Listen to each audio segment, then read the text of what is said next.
ఇదేం పరీక్ష అమ్మా? నాకు పిల్లలు పుట్టరని తెలిసినా నా భర్త ఎప్పుడూ అమితమైన ప్రేమ ఆప్యాయతతో చూసుకున్నారు. అలాంటి వ్యక్తిని ఎలా పోగొట్టుకుంటాను? పిల్లల కోసం నా ప్రాణం ఇవ్వడానికి సిద్ధమయ్యాను. అలాంటిది ఆయన ప్రాణాలు ఎలా వదిలేస్తాను? దీనికి వేరే మార్గం లేదా అమ్మా అంటూ ఝాన్సీదేవి ఏడుస్తూ అడగ్గా, ఇంకో దారి ఉంది కానీ అని అమ్మవారు ఆలోచిస్తూ ఉన్నప్పుడు, అమ్మా, ఎలాంటి పరీక్ష అయినా పర్లేదు, దానికి నేను సిద్ధం. నా ప్రాణం బలి కోరినా ఇస్తాను అని చెప్పడంతో వెంటనే అమ్మవారు, ఇంకో 10 నెలల్లో నీకు మగపిల్లాడు పుడతాడు. ఆ పిల్లాడి మొహం చూడకుండానే ఈ రాజ్యం వదిలి వెళ్ళిపోవాలి. లేదంటే నీ భర్త చనిపోతాడు. ఈ రాజ్యం మొత్తం నాశనమైపోతుంది. అది విని ఝాన్సీ తల మీద పిడుగుపడినట్టు అనిపించింది.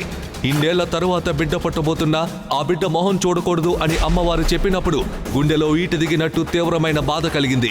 క్రింద ఇచ్చిన లింక్ ని క్లిక్ చేసి పాకెట్ ఎఫ్ఎం యాప్ ని ఇన్స్టాల్ చేసుకోండి. Stay tuned to Pocket FM.